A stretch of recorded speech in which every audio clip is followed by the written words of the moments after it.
मला कधी कधी भुजबळ साहेबांचं आश्चर्य वाटतं, काय जोरदार भाषण करतो, हाऊ हाऊ हाऊ हाऊ जोरदार, म्हणजे असा नटसम्राट या महाराष्ट्राने पाहिला नाही.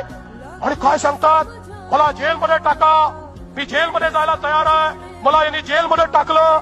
अरे भुजबळ साहेब, तुम्ही स्वातंत्र्य संग्राम सैनिक म्हणून नाही जेलमध्ये टाकलं, भारताच्या स्वातंत्र्याकरता लढले म्हणून जेलमध्ये नाही टाकलं, कुठे नाशिक करता आंदोलन केलं म्हणून जेलमध्ये नाही टाकलं, तुम्हाला जेलमध्ये टाकलं तुम्ही भ्रष्टाचार केला म्हणून. A few years later. Chhagan Bhujbal एक ज्येष्ठ नेते आहेत. देशातला ओबीसींचा आवाज म्हणून भुजबळ साहेबांकडे पाहिलं जातं आणि म्हणून राष्ट्रवादी काँग्रेस पक्षाने भुजबळ साहेबांना पुन्हा मंत्रिमंडळामध्ये घेण्याचा निर्णय केला. आम्ही देखील त्याचं स्वागत केलेलं आहे. मला असं वाटतं की व्यक्तींबद्दल वेगवेगळ्या लोकांची वेगवेगळी मतं असू शकतात. मला त्या मतांवर काही सांगायचं नाही.